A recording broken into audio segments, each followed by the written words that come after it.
I guess if like he was creating something, it would have been observed just because all eyes were on him. So there was no way to not, I guess like if he was doing something wrong, there was no way to not observe it because the whole community was always watching him, I think is the example we used.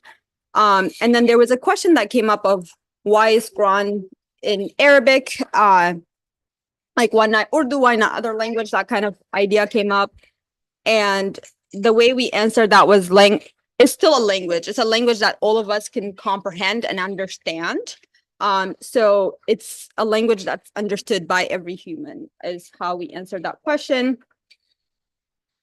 And another question that came up under that week was Quran's word has not changed. So why have these school of thoughts? I think is how it came up.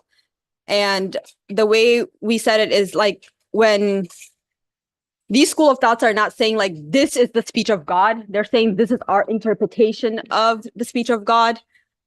So that's how that question was answered.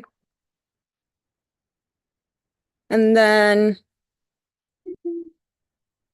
okay, and then fourthly, okay, and then this is the whole text is actually going between like Shaitan and the author back and forth, and I'm just not doing a good job of like explaining that. But basically, there will be an argument made, and then the author tries to answer it. So that's why I'm kind of going through it in this manner. So if Quran is imagined to be a man's word, the idea is that it becomes a powerless, valueless, baseless forgery, and then the devil's in this case was like, well, I can't deceive them. In fact, like I can deceive most humankind. And then the author kind of claims then this was from last week, is that you can't deceive any mind that was not unsound, or that their heart is not corrupted. And we kind of talked about two cases in this, as those who do not accept and those who are in denial. Those are two types of people. And what the author specifically focuses are those who are in denial, because that is people who have made a judgment. So once you denied, you looked at something and then you made a choice. So ultimately there was a judgment that was made.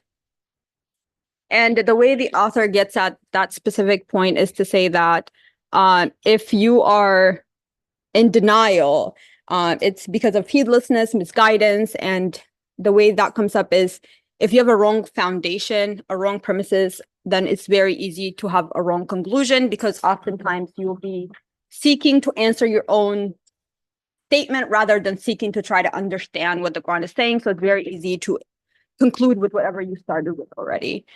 That's a pretty unstructured summary of what I. Very beautiful. Alhamdulillah.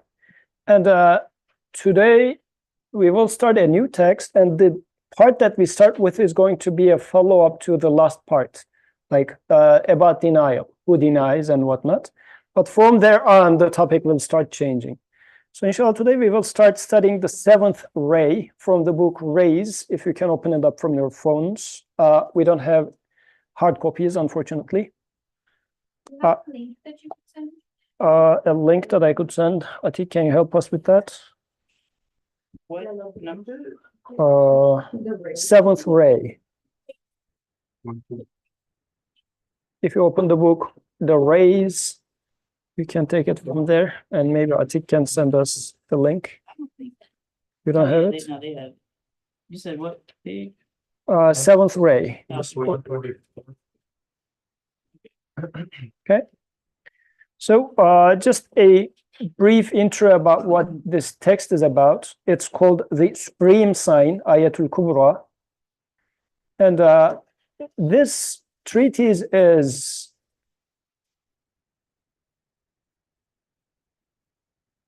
starts with observations. Let me see. Okay. So this is the observation of a traveler in this universe, pretty much. But I should tell you what it's about before we start. This is an example of ascension for a human being. This is pretty much a Mi'raj of Nursi.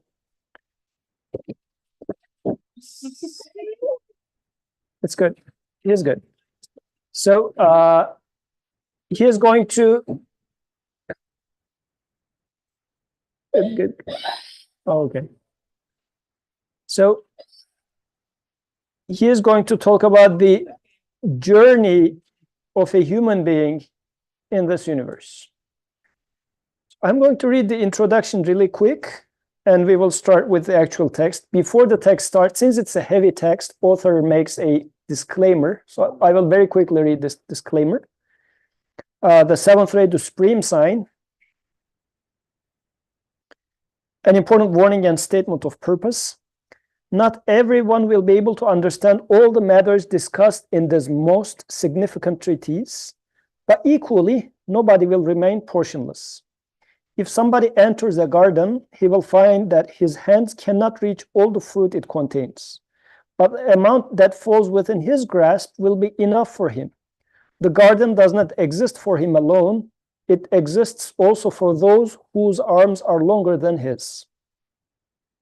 There are 5 causes making difficult understanding of this treatise. The first, I have written down my own observations according to my own understanding and for myself. I have not written according to the understanding and conceptions of others, as is the case with other books.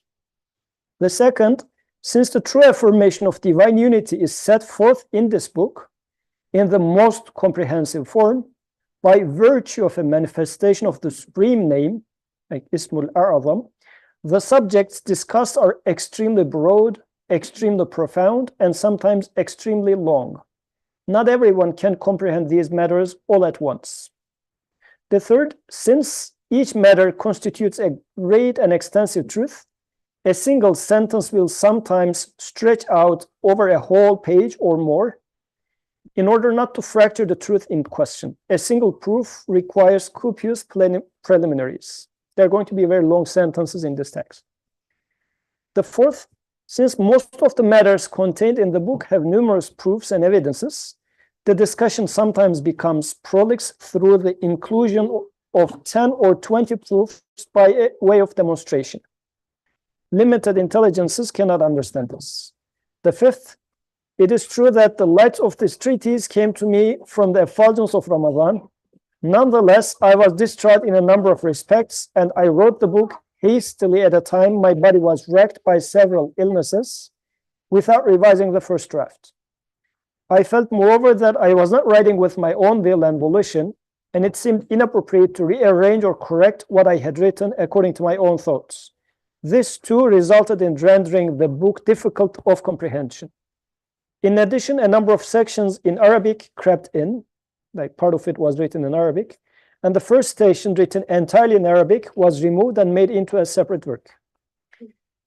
Despite the defects and difficulties arising from these 5 causes, this treatise has such an importance that Imam Ali, may God be pleased with him, miraculously foresaw its composition and gave it names Supreme Sign and Staff of Moses.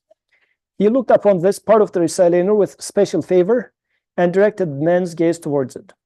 The Supreme Sign is a true exposition of the Supreme Verse, and it constitutes at the same time the 7th ray designated by Imam as the Staff of Moses. This treatise consists of an introduction and 2 stations. The introduction sets forth 4 important matters. The first station contains the Arabic portion of the exposition of the Supreme Verse, and the second station consists of the translation of that exposition together with the accompanying proofs. Too much has been explained in the following introduction, but it was not my intention to lengthen it. Thus, the fact that it was written at this length indicates the existence of a need. Indeed, some people may regard it as too short, despite its length. Said Nursi. So let's start with introduction. This is his brief intro. As he says, it's a tough text. Not only tough because the language is hard, but the topic itself is a comprehensive topic. So you will need to have a broad perspective to be able to catch what he is saying. So we will try to force our boundaries, inshallah. This being said, I am looking for a reader. So Ahmed can read. Can we get the microphone? Oh, okay.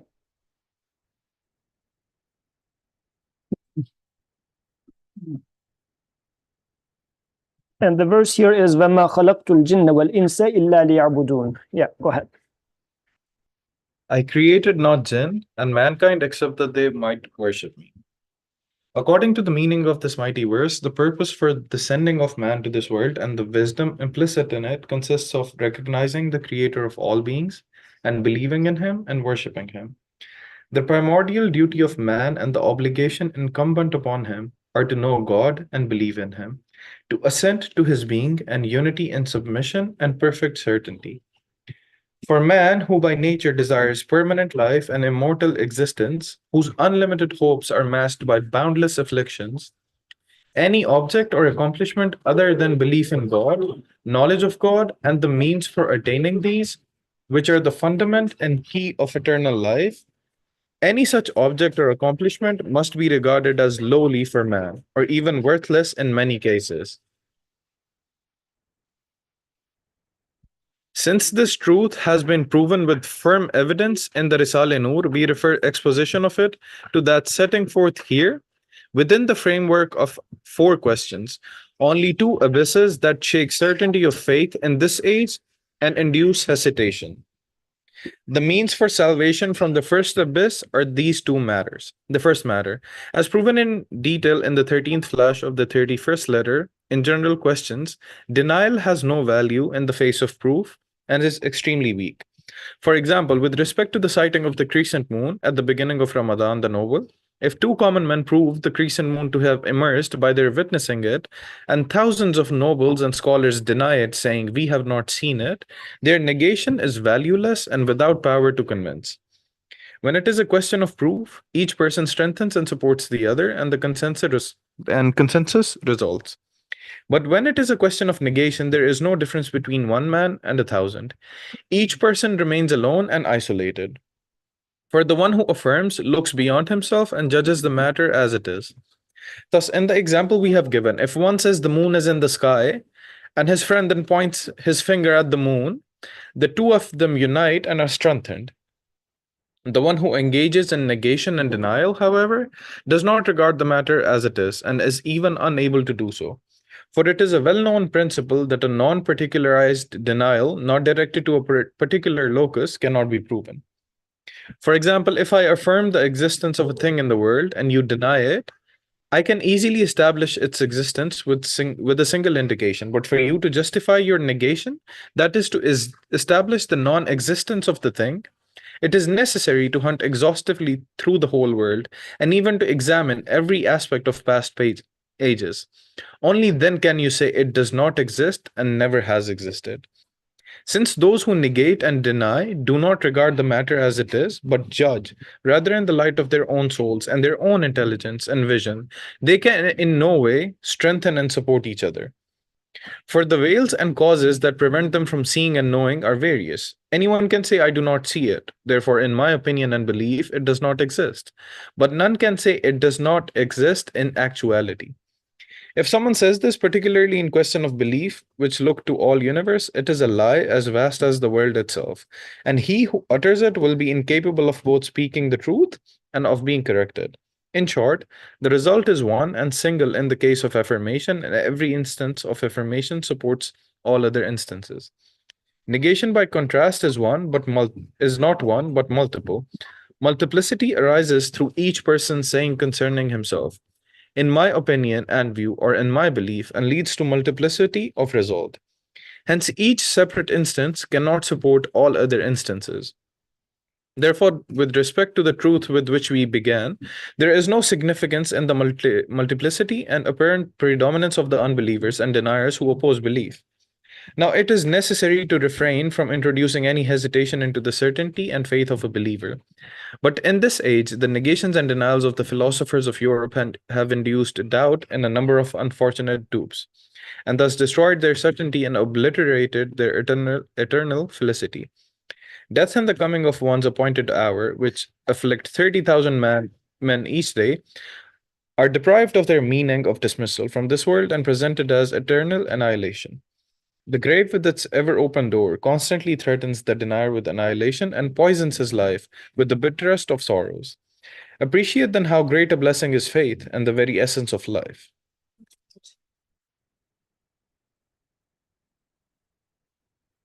Yes, who wants to summarize any first opinion about what we have been up to? Was it too quick? No. So, like for example, and I'm going to go back and give an example from a very dear friend of mine. So he used to say, well, you heard this example from me before. Let's just reiterate. He was a Bengali brother, and he used to say that when he hears an atheist with a professor title, and especially with a British accent, just the guy starts talking and his iman starts shaking. Because the guy is going to deny and trash the religion and whatnot. And he was just feeling shaken by this person's denial. The guy says God does not exist and whatnot. And his denial is shaking my affirmation. Should it be shaking my affirmation? This is the question. Because in this text, author is making an introduction before he's going to share his observations and convictions. And what he is saying is, what I'm going to talk to you about is something that I observed, and you can also observe and confirm. But if a third person comes and says, ha ha ha, whatever you said does not exist, and a second person comes, a third person comes and says, no, it does not exist. A million person comes and says, no, it does not exist. And only two of us say, no, it exists, and I show it to the other person, and the other person also sees it, and I prove that it exists. Should this 1 million or 1 billion persons denial have any effect on me? This is the topic that the author is bringing up in here. What do you think? You repeat the last few words, can what? Can the denial of a million or a billion person affect my conviction? And two of us, one of us says, I saw it, and I prove it. And he says, well, show it to me. I show it to him, and he agrees, and he says, yes, I agree, it exists. Like a billion person denies, but two people confirms and proves that it exists. Could the larger number of deniers, what is the strength of a million, a billion person denying? Yes, Natalia, if you can take the microphone.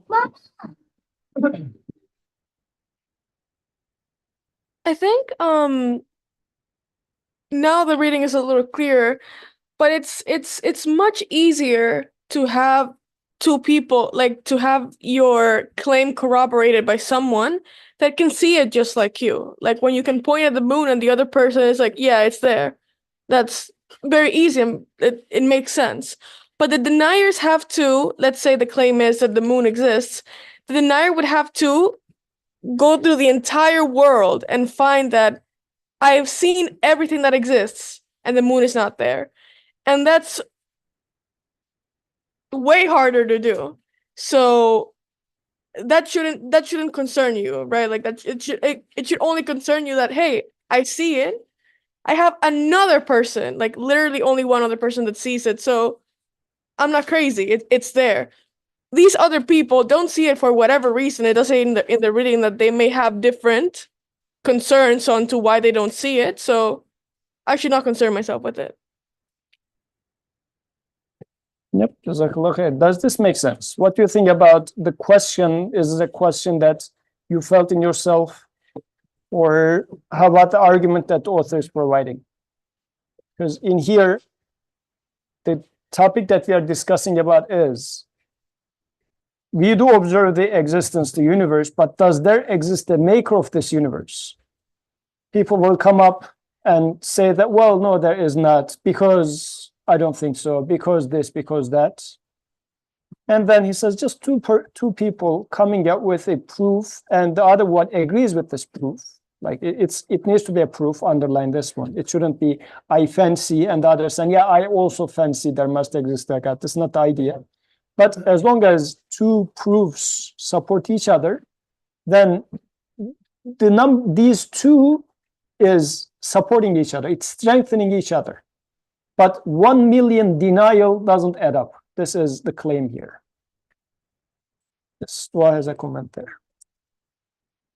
I'm a little confused because, like, it's not that black and white, even for people who do believe. Like, it's not like I've seen the maker of the universe, you know, like the way we go about making proofs is that, oh, you know, like this, I see this thing around me. So we come to the conclusion that God must be merciful, right? We say that we use the word must be, we don't say, oh, he is, you know. So I'm thinking like, it's not, I know like Furqan's gonna hate this, it's not an empirical proof, you know. And it's like if you're in a court of if you're in a court and you're like a person is being tried for lying, for example, and you're like, oh, you know, like, yeah, I saw the thing that was happening and he is lying about it. That is different. But if you try to build the case that, oh, you know, like actually he is coming from a family of liars, so he must be a liar, you know, his character is shady, he sleeps at 4 a.m., you know, it's all adding up, he must be. That goes in a different sense. So I'm a little confused on this. I guess in this example, we should rather say he could be still, Yeah. not must, because it's not a must in there. But yes, I mean, good question. Kadir has some question as well.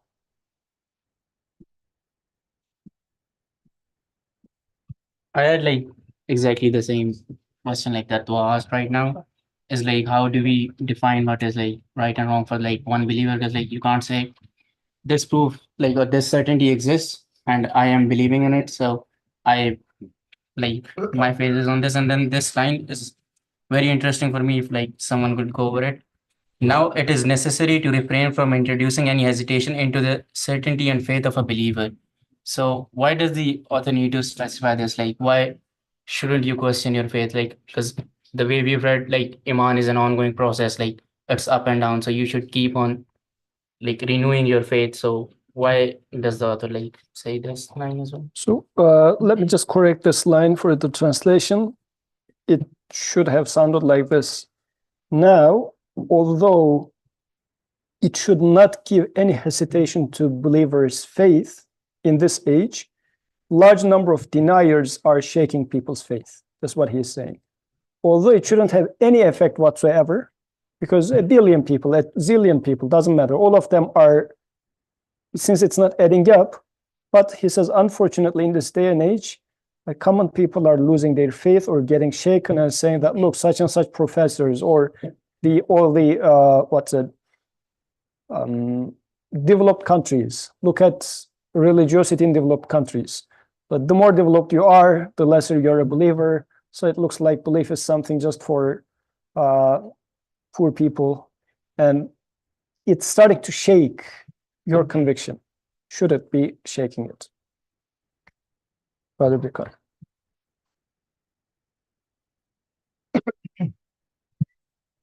So if you don't mind, I will take it to another domain, not the belief, let's say. So what we read this in this text is not only about theology, like the religion and so on. It's talking about like a rule of thinking, rule of logic, right? What he's talking. It's not about the theology. That's I think the important part. Even we have like use this even with sciences, for instance, like you run an experiment and you see that something is there, right? And then another lab runs the same experiment and then finds the same thing, right? It will support each other.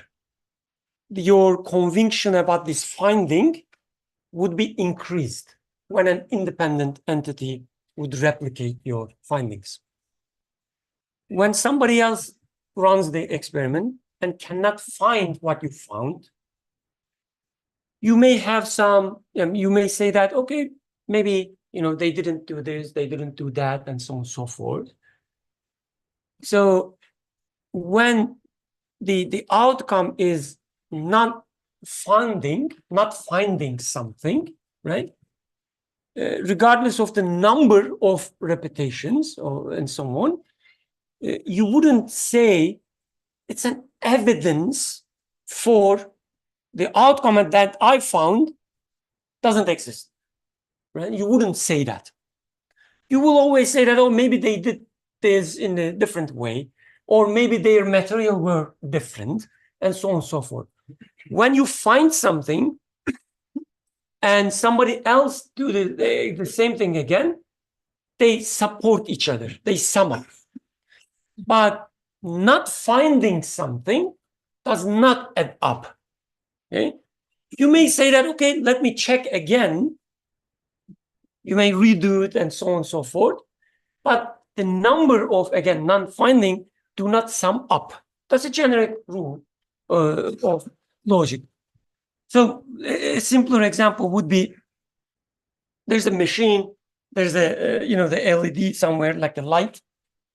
It's not, the light is not there normally. You passing by the machine, this happened to me, so that's the reason I'm giving the example. You're passing by the machine, right? And you see that the light is blinking. You see it. And then another day, Haidar says, oh, Birkan, I was visiting your home and I saw that the light was blinking. Now, my certainty that this light sometimes blinks is increased, right? It makes sense. Arsalan says, but yesterday I visited your house and it was not blinking. Sorry, Birkan. And then Atik says, oh, yeah, 2 days ago I also saw it and it was not blinking. Do they add up? Make the non-blinking hypothesis stronger? No. They do not add up. They don't support each other, right? Maybe he look at a different time. He look at a completely different time. Maybe he was not even looking at that direction. He was just passing by the machine. There might be these infinitely many reasons that they don't see it. So when the claim is it doesn't exist, it will never add up because non-existence rely on like infinitely many possibilities. But existence, it's something there that you can touch, and if he also can touch, it adds up. So that's the rule he's talking about. Okay? So when it comes to, so I guess that's the part Yusuf was highlighting. When it comes to theology or religion, right? When we talk about the proof or evidence and so on, we usually take them very lightly. Right? As if we start with an assumption that, in belief there cannot be a real proof. But when I look at it, the best thing I see, there must be God. So when we use must, to your comment, must is a stronger the model than is. The same machine, I saw the light, right? I'm looking at the electric cables that connected to each machines in the basement. So there's this one machine, I don't see the electrical cable, right? Electric cable. There's no power source, it seems. But the light is blinking in front of me. So I say there must be a power source. So I don't say, there is a power source. I can say that. But when I say there must be a power source, it's even stronger because even if I don't see the power source, even if I don't know what power source is, whether it is an electrical cable, whether it is a battery, something else, maybe I don't know, I don't see it, but there must be, right? Regardless of what it is, there must be, it's stronger than is. So when author says there must be a creator, it is this kind of must. It's not, I wish so, or, oh yeah, there might be. No, it must be. I don't see it, but I see the manifestation, the light is blinking, and I know that within the scope of the example, within the limitations of the universe, there cannot be a light without power. I see something in front of me, a tree, for instance. I see how orderly it is fashioned. And I say, there must be an order. Do I see the orderer? No. I cannot say that there is an order. Look here, I cannot say that. But I can say there must be an orderer because I see the order. So it's a very strong, let's say, the conviction. An author says, when this is the case, your conviction, and you are right in the sense that our convictions are usually like a graded convictions, right? We usually are not, let's say, get convicted, like we are not convinced in an absolute sense. So I'm convinced to some extent because the evidence is there and I'm clear about it. And he is convinced. Now these convictions adds up because they rely on something exist. I saw something common. Yes, something common, and we can both touch, if you like, right? I mean, when I say touch, it's metaphorical touch. You cannot touch the order, man. Yeah. But something I see, something he says, right? Something exists. It adds up. When Atik says, I don't see order. That's great. Maybe he's looking at the, the flowers, but not the tree that we are looking. Maybe he's looking at something else. Maybe his eyes are blind. I don't know. Maybe his eyes are closed. There might be infinitely many reasons for that. And it wouldn't add up if also Tarartu comes and says, oh, I don't see order as well. Doesn't matter. It's not about, again, the religion of belief. You would do the same thing when you publish. Another research that happened to your former group, right? They ran the experiment. They didn't find anything that your group found. You didn't retract the paper. You didn't say, oh my God, they couldn't find. You said, okay, let's see why they didn't find. Right? So that's how it works. And practically, this is important, again, to see the context of it. In this day and age, although it shouldn't be having any effect whatsoever on my conviction, what a billion deniers say, unfortunately, it is having some sort of an effect. But the author says, should it? And it doesn't really make a difference if the person is a professor or a lay person or whatever. They are saying it doesn't exist for me because of such and such.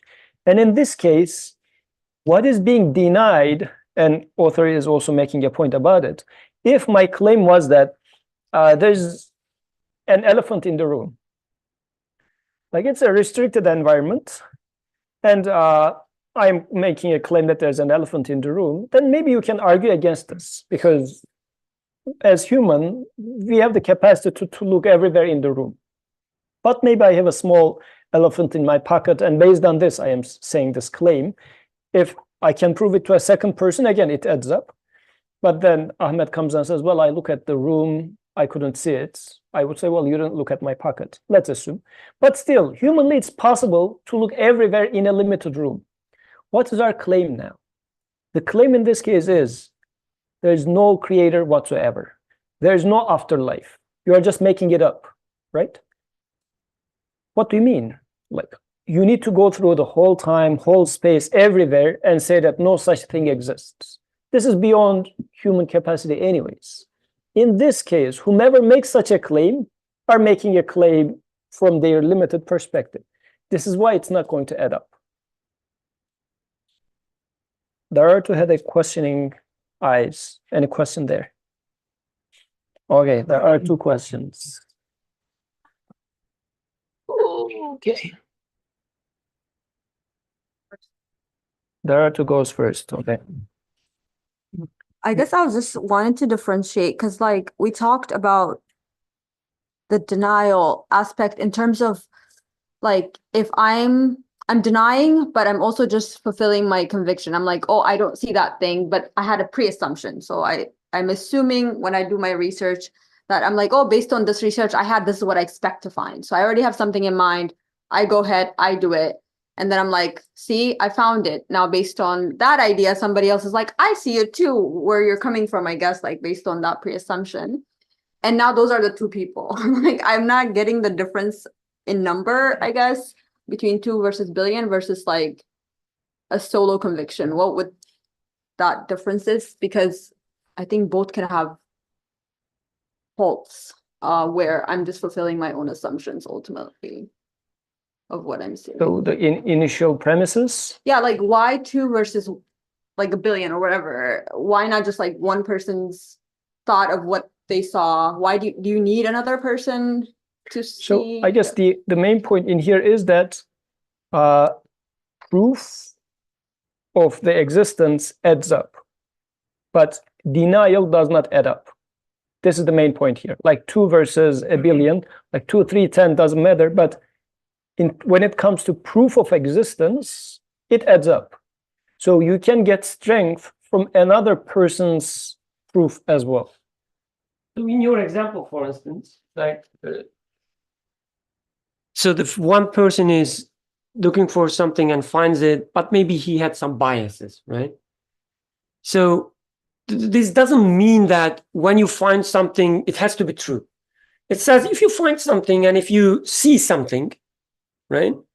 Yeah, you might be wrong, that's for sure.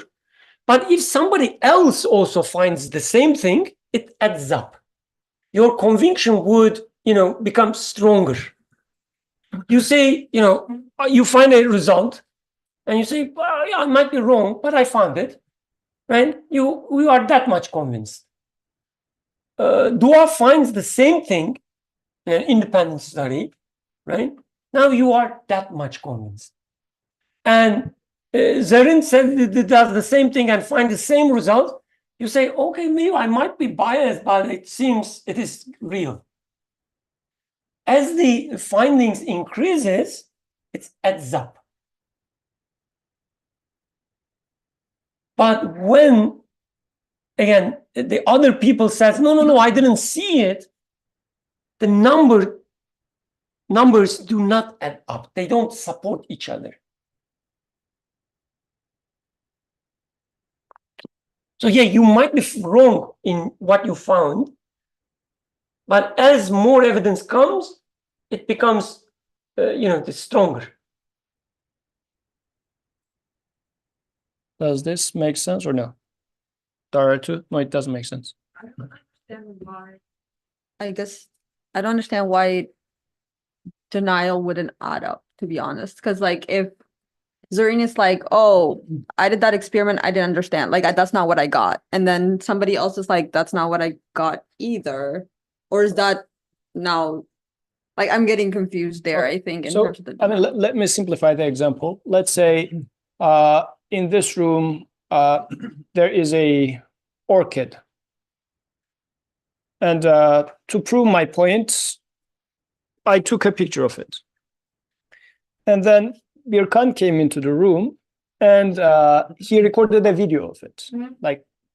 But he did it using a different tool. I did it using a different tool. I took a picture.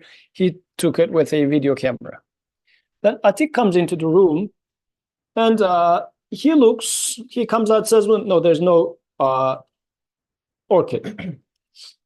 And then Kadir comes and says, there's no orchid. 100 people comes in and says, there's no orchid.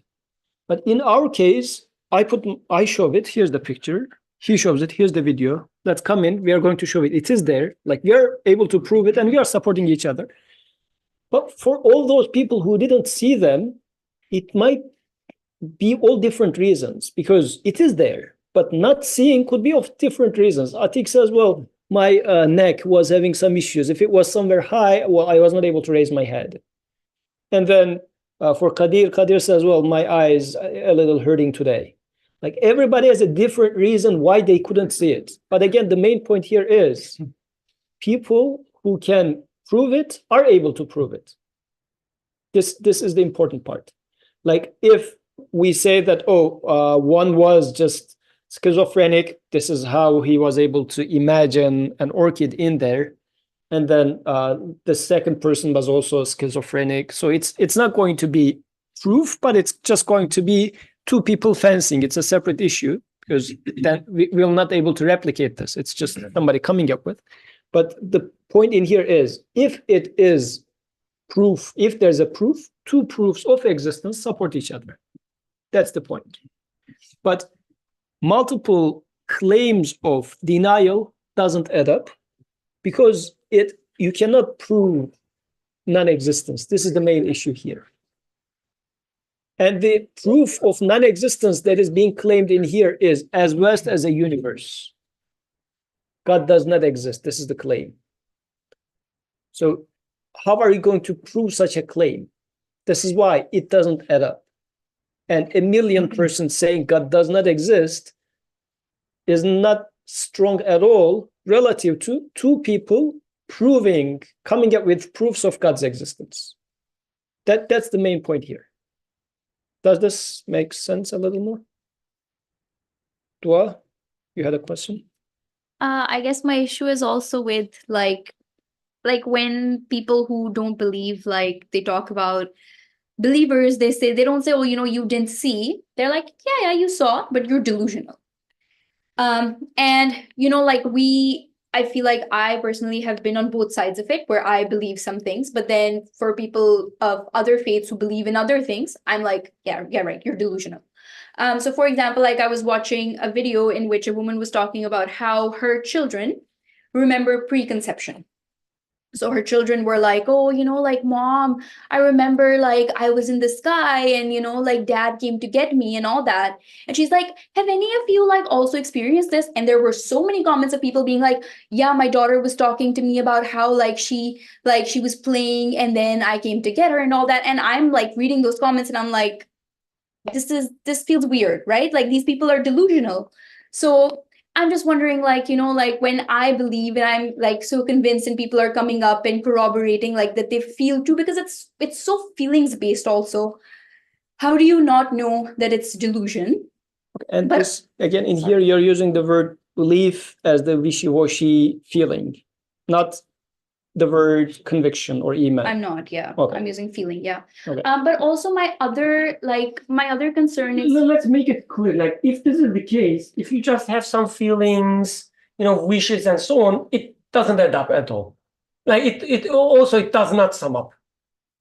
Like you wouldn't say that, okay, your feelings or your wishes and Atik has the same wishes and so on, so it doesn't mean much. Okay, not even feelings, because these kids are saying we saw it, we experienced it, they're telling their story, and these are adding up, right? So it's sort of like evidence collecting, right? But also I'm thinking like for the person like saying their belief gets shaken when they hear a British or like in a British accent, I'm thinking, yeah, sure, that makes sense because they sound so smart, right? Like Allah has put this attraction in us for people who are smart sounding, right? Like for example, in Pakistan, like a lot of like adults say really weird things. Like for example, I'll be like, oh, like my hand hurts, and they'll be like, yeah, it's because you're using your phone all the time, so they blame everything on the phone. So even when they say something that's like related to Islam, that's even good, I'm like less inclined to listen to them, because I'm like, they're saying like so many stupid things like so many of the other times. So then, like for like a smart person who is, like talking about smart things, like, I don't know, like talking sense basically. Because we had that retreat on Aql, we talked about Aql, that appeals to me because God has put this Aql in me also. So, like it makes sense that when such a person is saying, oh, like I don't believe, you get a bit shaken up, especially if you think they have been given more Aql than you. So I guess I also want to like understand that a bit. Okay, two separate things. Before Okay, so you said two separate things. For the first one, though, before I give the mic to Natalia, if we were talking about a crime scene where, like, some Atik's car's window is broken, okay? We didn't see who broke it. But by piecing evidences together, can we prove XYZ person as the person who break the window? We didn't see it. But if you collect inevitable evidences, and if all of the evidences are sitting on top of a person, then you would say, yes, this person is the one who did it. So this is the type of proof or conviction we are talking about. It's not simply, this is how I felt, this is how, I mean, it's because, yes, the delusional part, I mean, can happen. But more so, we are talking about a proof, inevitable proof that you come up with. And we do this in the court. We are making proofs by proving evidences, because this is like some basic human thing, which is, if there's an action, the car window broken, first outcome is there must be someone who did it. Is that clear?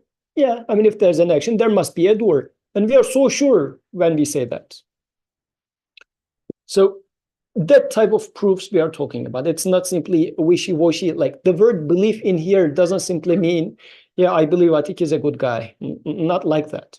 But when I say belief in this case, we are really talking about a proof, like yaqeen, certainty. So this is what we are talking about. This is why what you were referring to doesn't apply here. And for the second one, inshallah, we'll get to there in a second. Natalia had a comment.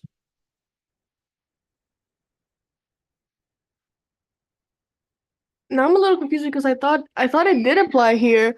Especially, like, this is one example of what Brother Rikan was saying, that like this happens not only in theology but everywhere. I mean, that woman was this much convinced that her child was like could remember things from before they were born, and now a bunch of other people corroborate with her, and now she feels more like convinced in her claim. So I think it's just a very general, like, it doesn't really matter whether it's right or wrong. If you see it and someone else corroborates with you, it adds up.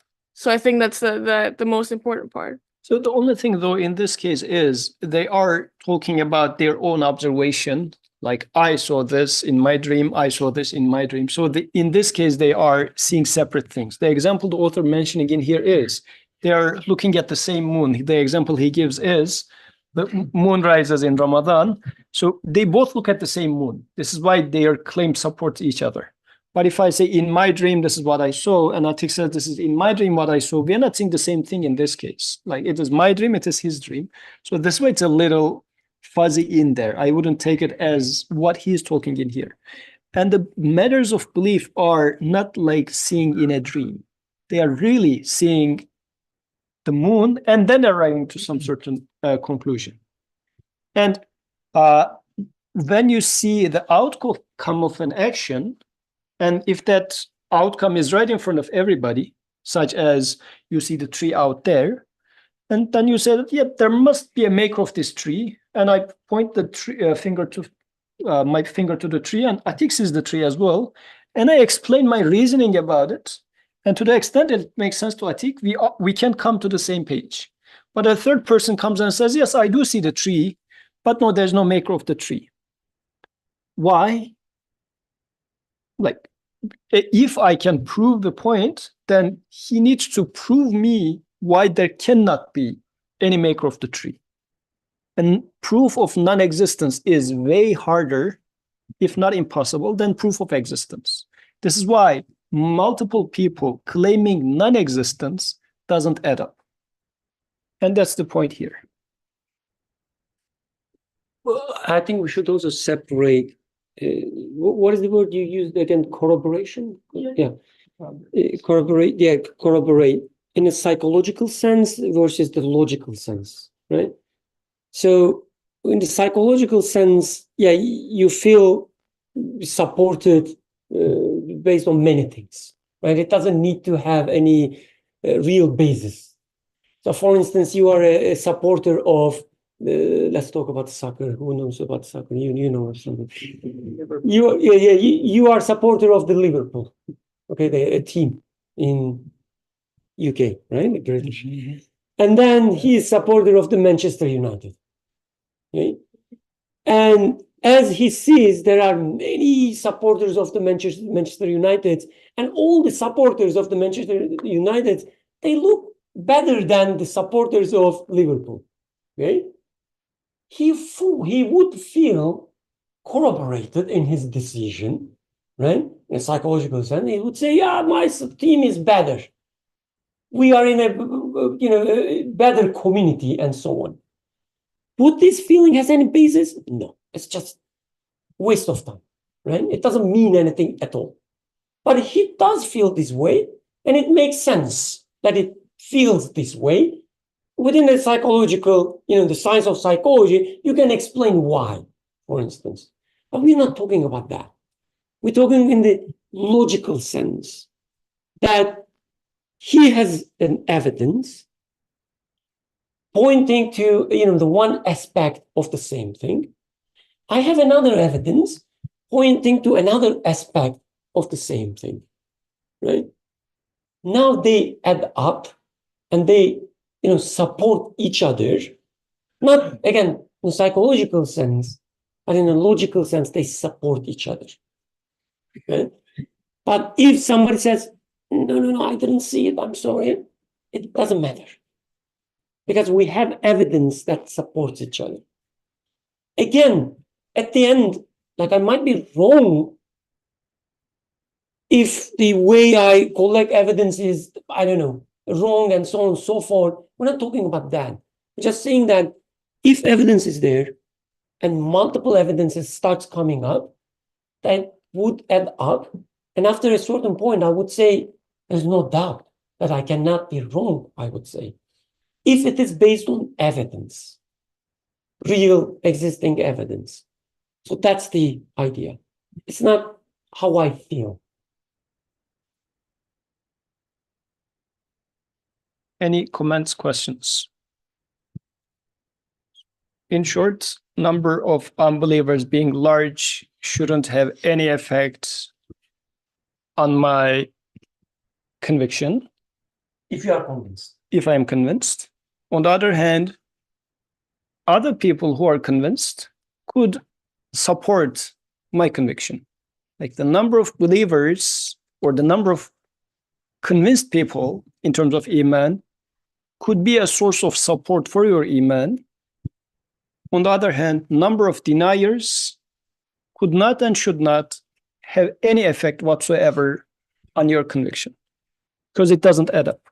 A million, a billion, 110 doesn't matter. Can we maybe formulate it this way as well?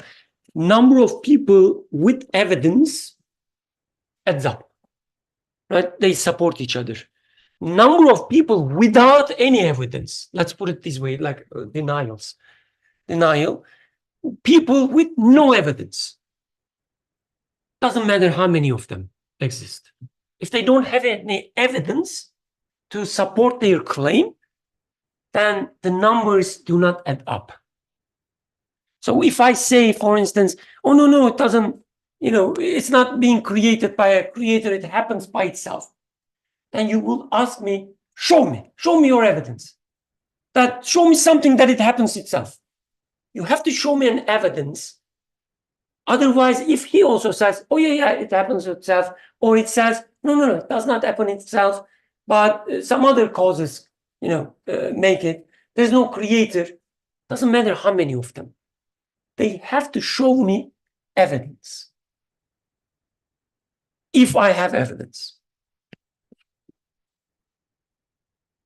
So, yes. I don't know if this applies, but remember when we were talking about genes and how like the gene for eye color is just there and Allah is the sole creator and the gene doesn't it's not a god. Saying the gene can create the eye color is calling it God, and that's shirk. But if you talk with a person who studies science and they say, look, the gene causes the eye color, and their proof is that they remove the gene and the eye color doesn't exist. That is evidence, though. Non-existence, non-existence. What is it they prove there? That without the gene, there's no eye color. How about the other one? What did No, no, they no. claim? So their claim is that the observation is that without gene, there's no eye color. And when there's gene, there's eye color. So does the presence of eye color become the cause of The gene. the presence of gene? Does this experiment prove that the presence of gene is the cause of eye color? I mean, what is being presented in there is not proving the point. It is just being presented as if it proves the point. It's just a logical fallacy happening in there, which is being presented as if it's a proof, but it's not a proof at all. This is the problem in there. This is what we need to pinpoint. Because, I mean, when we were discussing this, we gave this toy example of Paulo's dogs, right? So Paulo was ringing the bell and then feeding the dogs, ringing the bell, feeding the dogs. Eventually, he rings the bell and dogs start salivating, expecting that, well, whenever there was bell ring, there was food. Bell ringing, food. So eventually, they start developing the sense that ring is making the food, as if. And one day, he rings the bell, no food. So what happened? So the two things coming together doesn't mean that one is the cause of the other. So, but the claim in such cases in our scientific studies is, I remove the cause, it's not coming out. I put the cause, apparent cause, and it's coming out, and I say, well, therefore, this is the cause. So it's a logical false. It's not proving what it is claimed to be proven. The author gives the same example, but it happened to me, so it's my example now. So the behavioral experiment. I'm holding my daughter, Huda, the younger one, and she said, pointing the place that she wants to go, and I take her there. And then she points to another place. She says, and then I take her there. Right? You're watching this, and whenever she points somewhere, I move there. When she doesn't point anywhere, if she's just staying there, I don't move. And then when she's not there at all, I'm just sitting and laying and relaxing and so on. When she's there and pointing, I'm moving. When she's not there, I'm sitting. I'm not moving. From this experiment, can you say that the daughter, Huda, my daughter, is the cause that I'm moving? She is quote unquote reason, like she's asking, and I'm moving.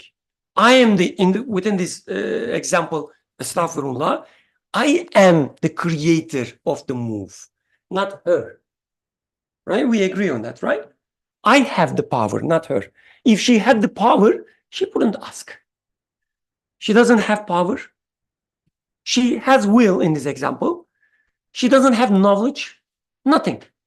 I have power, I have knowledge, and so on and so forth. But with this logic, you would say, when Huda exists, father moves.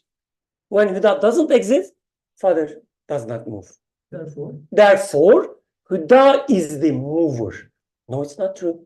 If I wish, for instance, she says, sometimes I do, and I say, no, we will not go in there, it's dangerous, I say. Yeah, sometimes. Yeah, sometimes, very rare. So, the same thing. Okay, let's go with your second question now, the second matter.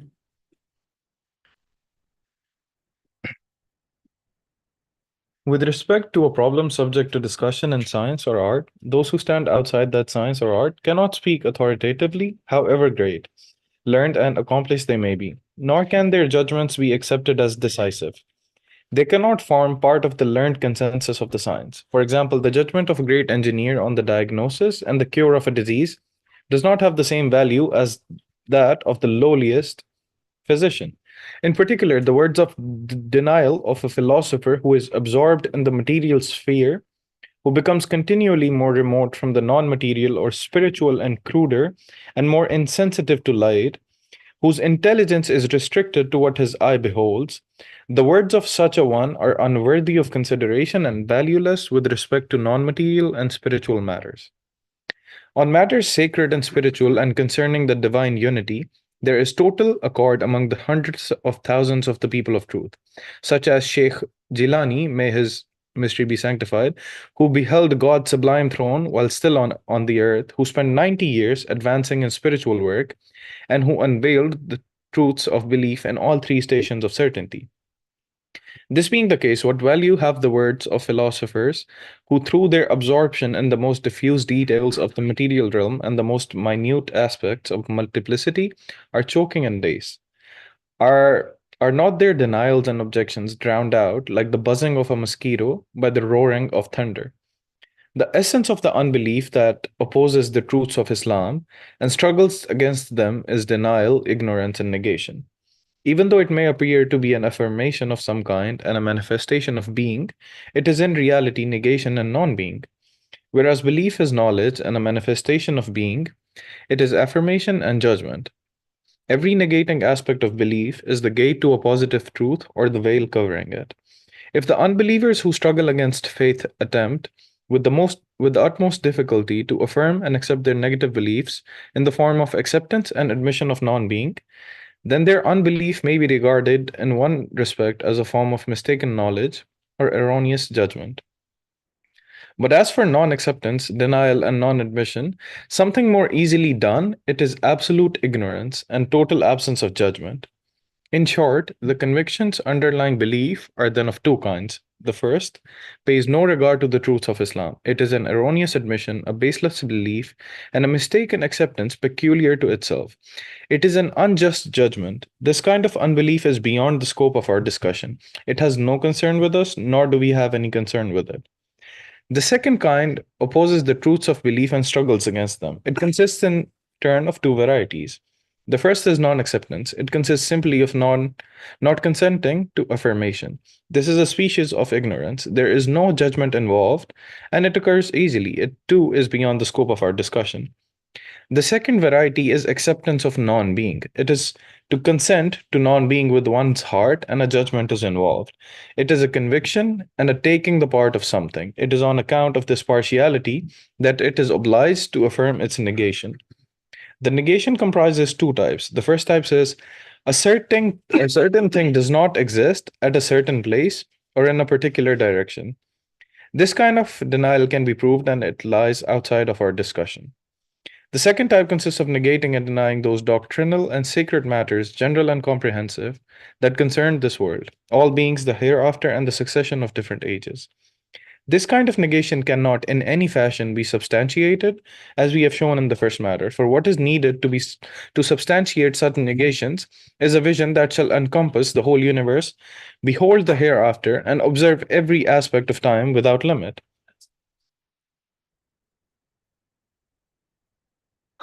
Okay, Jazakallah khair. So this is going to be the second topic for today. Okay, a person who is speaking smartly, uses British accent or whatever. Shall I be shaken by that specific person's denial? Like in the first point, he said that denial doesn't add up anyways. But nowadays, what else happening is, especially sometimes they consider themselves as science communicators, or for whatever reason, it mostly happens with people with academic titles. They come out and say that, well, God does not exist, or God delusion, even they write books as such. So do they have any word to say in this matter? Because the author is giving example from medicine. Like he says, the best of the professor of whatever, mechanics, doesn't have its slightest say, even compared to the very primitive medical doctor when it comes to diseases. Because like he might be a perfect mechanical engineer, but he has no say whatsoever when it comes to diseases. When it comes to theological matters, which is talking about immaterial existence, we talked about an example of that, such that, let's say, there's a text over there, and we are talking about the meaning of this text. Like there's Surah Fatiha written in there. And Birkan is a perfect chemical engineer. And he knows about how ink and paper is formed and everything about that. He's an expert on that. And then Atik is a like simple person who barely understands Arabic, intro level Arabic student. Okay. And we are going to talk about what this thing over there is. Birkan comes and says, well, this is just gives us the very detailed description of ink, what type of ink it is, what sort of chemical reactions happen there, what sort of paper is used, and everything. And he says, well, that's all it is. There's nothing beyond what I just said. And Atik comes out and says, well, we are all humans. We communicate using language, and this is a language, actually. And let me tell you, and he brings his Arabic introduction to Arabic grammar book. And says, look, it's a language. It exists. See, this is the language here. And by the rules of this language, actually, this is what it means. And he proves his point. So Atik, Birkan might be a Nobel laureate of chemistry, but introduction to Arabic student, Atik has more to say what this means than Birkan. But unfortunately, it happens that because the matters of Iman is like that. We do see ink and paper, but the point in question is, what do they refer to? What do they mean? Like, do they simply mean what is in front of my eyes, or do they refer to something? Belief in the unseen, in the case that if somebody sees this meaningful, as had been the case, we mentioned this before, the, what was it? Hieroglyphs, Egyptian hieroglyphs. People saw them. They didn't know what it means, but they said this must mean something because it's regular shapes and things, right? They were sure it must have meant something, but they didn't know what it meant. Up until finding the Rosetta Stone, in which they know another language, and the two texts are written side by side in hieroglyphs and another language, and then they were able to decipher the hieroglyphs using this. So they knew meaning must exist, but then they needed to learn how to decipher it. So in this case, in the matters of immaterial, or in here he used spiritual work. What is the how valid is the authority of a materialist person? I mean, you're the mechanic, chemistry. So, because when it comes to what that is, a chemistry engineer, even the Nobel laureate of chemistry, has no say what that is. What that is has more to say in terms of what it means, what it refers to, and the simplest of introduction to Arabic grammar student has more to say in there. So going back to Dua's point then, he's a smart person, he's a Nobel laureate, but he is not equipped whatsoever to tell us what this text is about, because he categorically denies that it's a text. He says there's no text, no meaning. Meaning does not exist. It's his initial stance. So his claims, should they have any effect whatsoever on my conviction? They might speak very eloquent, might use the best of the accents and whatnot, And of course, it depends what's best accent, by the way. All the accents are accents anyways. I mean, Indians, maybe people might be making fun of the way that Indians are shaking hand today. But I mean, 200 years later, if Indians became the world power and whatnot, it's going to be cool to shake the head like this. So it's just a matter of how we are feeling inferior, superior. I don't think one is more funny, less funny. Now people are making fun of Australian accent, but British accent is oh so awesome. Well, if Australians would have been the colonizers rather than the British, the Australian accent would have been the cool thing. So it's a separate thing. It's about our inferiority complexes, which is another issue. But this is what author is addressing it here. Why are you feeling inferior, although what they say has no say, really? So this is the main point, but yes, comments, questions. Because he went into details. This was just an overall. He talked about types of denial. This is the part there are two that I was referring to as a follow-up to last week. Any comments? Yes. I just have a question about this one line where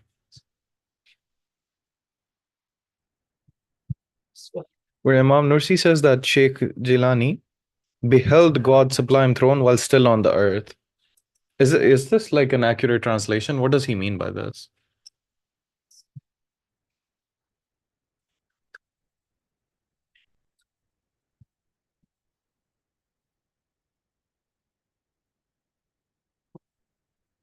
Yes. What was the way he said it? Who beheld tamasha, like observed. So what is divine throne is the question here. So divine, when we say observing divine throne, because Quran is using the term throne as well, but what does it mean that the creator has a throne? I think this is what we should be questioning here. Like if I say, I observe, like Queen Elizabeth is no more, but the throne of Queen Elizabeth is in Australia. What do we mean? Her authority is there. Can you see the authority of Queen Elizabeth in Australia? Like if I'm a careless person, I don't know who the queen is and whatnot, even the authority is there and everybody feels it, because of my ignorance, I wouldn't be able to see it. Like people, although the creator's authority is at play, people are able to still say that, well, things happen by itself. There's no authority. But for Sheikh Jilani, he says he was observing the creator's throne, which means, are you able to, like he was able to be in the presence of the creator and observing the throne or the authority of the creator at every moment. Just to say that if you're going to talk about the authority of someone, here is the authority, and he was so sure and secure, because this is why he said 3 stations of certainty, ilm al-yaqeen, ayn al-yaqeen, haqq al-yaqeen. So he was so sure, and he was so convinced that there must exist afterlife, there must exist the creator, there must exist angels. Like these 3 stations, as mentioned, is like ilm al-yaqeen. The examples that they give is, let's say you see some smoke coming from behind a mountain. So you, by knowledge, you say that there must be some fire over there. You haven't seen the fire, but based on the smoke, you say that there must be a source of smoke, therefore there must be a fire. So this is called certainty with knowledge. Then you climb the mountain. From far, now you are seeing the fire. They say this is ayn al-yaqeen. With your sight, you are certain by sight. And you kept moving. You put your hand inside the fire. And now you actually exactly know that it's fire. It's not a visual illusion or anything. It burns. This is called haqq al-yaqeen. Now your utmost certainty, you are sure that fire exists.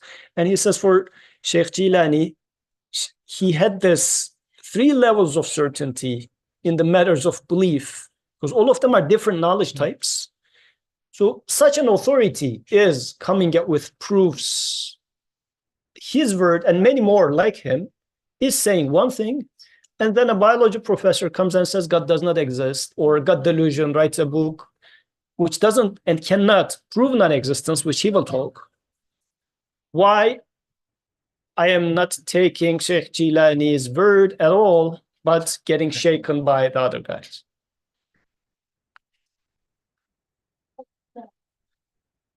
So I have one question, like if you can clarify, is like, are we just discussing Iman here, or are we also like talking about the matters of Islam and those things as well? Matters of Islam, meaning like a practical. Yeah, practical things, or is it just until and then I can ask my question? So this is mainly for Iman matters. Okay. Then I have another question, is like when you read the example of the mechanical engineer or that example, it kind of forces me under, like I also read this in the philosophy class as well, in critical thinking, is like you believe on people that are experts. So then shouldn't it be like you get to that conviction yourself? But then when you're saying this, or like in this example, the person who read medicine is the best one to learn from. Or in terms of religion as well, like people who have read the religion, they are the best ones to learn from. So where do we draw the line, or what should we do? Like, should we get to that conviction ourselves, or should we just believe as like my sheikh is believing, or like someone that is well versed in the Quran, and I see like, oh, he's eloquent in Arabic as well, and he has like written all of these tafsir and everything, so I should go with this guy, or should I come to that conclusion myself? Because this example, like, So in terms of studying, definitely you're going to study it, because we are talking about conviction. It won't be a conviction until you see and agree with it. Otherwise, it would just be Birkan said so. It wouldn't be, I wouldn't be able to say, I bear witness that. At best, I could say that this trustworthy person, for whatever reason, let's say I am trusting him, bears witness, and I think he is likely to be true. At best, this is what I can say. But more so, the point in here is what shakes me. And he says, well, if you are going to get shaken by this guy, his word shouldn't have any effect on you, but rather you should be going and listening to the other guy, because he's the authority. You should learn from other guy, not imitate the other guy, because you cannot imitate Iman. so a follow-up to that is like people who have read Quran and then they're atheists, and then they say like, okay, we have more knowledge than you, and then I can then also apply the similar example as like, okay, this guy has read the Quran and then he's saying all of this, so shouldn't I go with him? So if he is proving something, go with him. That's what the author is saying. Is this why he was talking about this types of disbelief? Like, can a disbeliever prove something? If does, yeah, sure, go for it. But by reading Quran, is there any support of their claim of non-existence? This is the question. And let's say studying Quran, not reading Quran. For instance, when he talks about the Sheikh Gailani, he says, who spent 90 years advancing in spiritual work and so on and so forth. So it's like, would you listen anyone who reads Intro to Mechanical Engineering, the book, whatever it is called, or Atik reads the calculus? Would you take him as the expert of mathematics? No, he has to study it, spend a lot of time, and so on and so forth. The same goes with the Iman matters, the belief matters. There are such people, right? That's the first, I think, the correction we should have. The Iman is not just, oh, I think so. No, you have to study it. You have to study these matters, come to conclusions, prove them, right? Discuss them, correct yourself if you are wrong and so on, but you have to spend time. But when people deny, what happens? They talk about, like they say, sorry, you talk about a religion, a belief, and you watch people arguing against the religion. What they talk about? Anthropology, for instance. They start talking about the cultural heritages of people. They talk about the way they dress, the way they treat each other, and so on and so forth. Irrelevant. I'm talking about a theological matter there. Whether you can explain what in front of me without a God or not, without the absolute power or not. That's the question. I don't care how much knowledge you have about the cells or how much knowledge you have about, the history of the world. I don't care. It's irrelevant. This is always what happens when you watch these debates, right? It's always upon either a cultural aspect or, some ethical aspects, some irrelevant things not related to theology itself. Or when it gets closer to theology, it's about a science that they're expert in biology, for instance. They talk about, the hormones, the cells, and so on and so forth. That's not the matter. Somebody says, I don't believe in hereafter. Come on. The first question you should ask, how much time you spent to study it? Think about it. Forget about, the serious study. How much time you spend thinking about it? Other than, I don't believe such things. Even with these professors with titles and so on, ask them how much time you spent about it. Spent with it, on it. Sorry. This guy spent 90 years. Just an example. Does it make him, the holder of the truth? No. But at least he has a say in the matter. The author is not saying everything they say is true. No. It even starts with when the matter is in discussed matter, like how would you say, something that not clear, for instance, right? There's a discussion when this is the situation. You would listen people sometimes with contradictory ideas, maybe, but the people would have some say in it. You would listen to them. When people says, by the way, I'm not an expert in this topic. I never thought about it. But listening to you now, I think, would say, okay, great. Thank you for sharing your idea. But you wouldn't be disrespectful, but you wouldn't care about it much.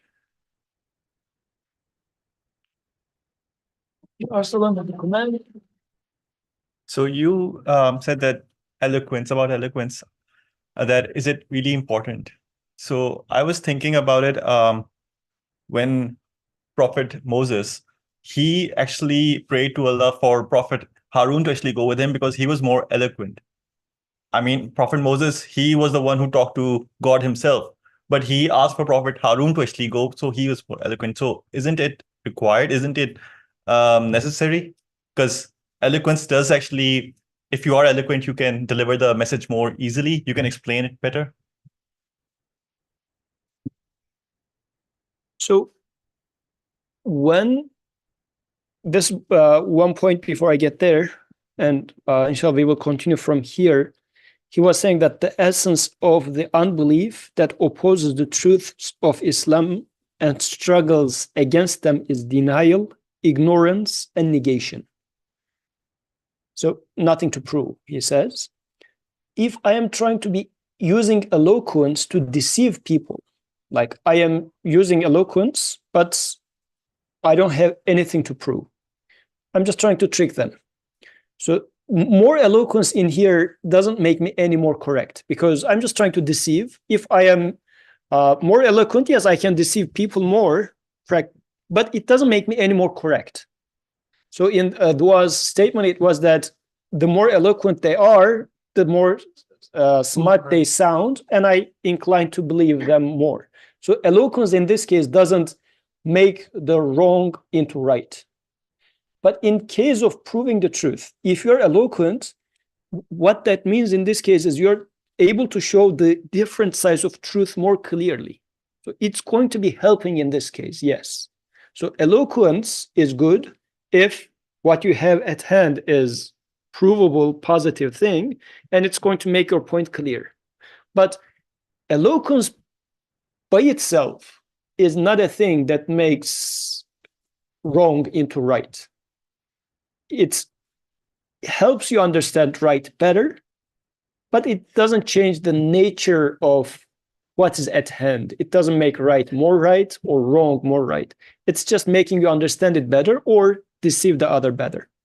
So this is why the person just using jargons, generally this is the case actually, as Quran is also highlighting, it's saying that these are just names but nothing else. Names without authority, you keep using jargon, Quran says, for the unbelievers. There's no authority. The Creator did not reveal any authority for the names that you say, but we say, oh yeah, it is gravity, oh yeah, it is such and such genes that does this and that. By putting names, we imagine authority on them. And since, let's say, he's a professor of biology and I don't know anything about it, he just throws the word in there, and either I'm going to feel stupid because I don't even know what the word is. I say, oh yeah, it must be true. Like, since the guy in the lab did it and put a name on it. So I tend to accept it because I'm getting intimidated by it.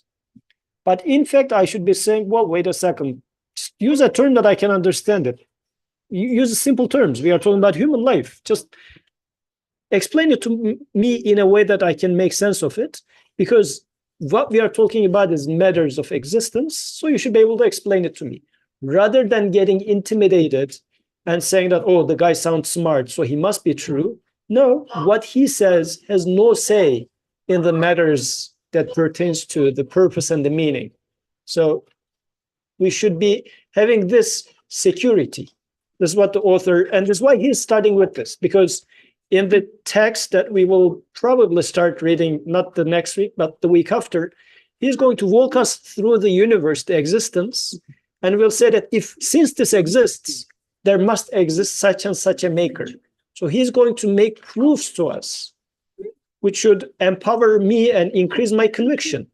And the things that he will show us are the very same things that the professors will use to say that God does not exist because of this. The author says, look, I point my finger on the same thing, and from there I arrive to the existence of a maker. What is their evidence that from the same thing, same seed, same plant, same animal, they say God does not exist? It's irrelevant. This is why this is like, we should be having this firm belief, firm conviction. By belief, I mean that. And before getting into this journey, the author says, let's clean up the clutter, because we are having this inferiority complex. This is why we left the universe to the scientist. Like, Islamic world is not doing science, and left it to scientists, and whatever they say, by using the creation of the Creator, they deny the Creator. He says, no, creation is ours. Creation is believers. So let's go through that journey. But before starting the journey, he says, it doesn't belong to them. So freely and comfortably, we are going to go through the creation. So he first says, they cannot claim anything in here. So first, clean up your mind. Then 2 weeks later, inshallah, we will get there. سبحانك لا علم لنا إلا ما علمتنا إنك أنت العليم الحكيم وآخر دعواهم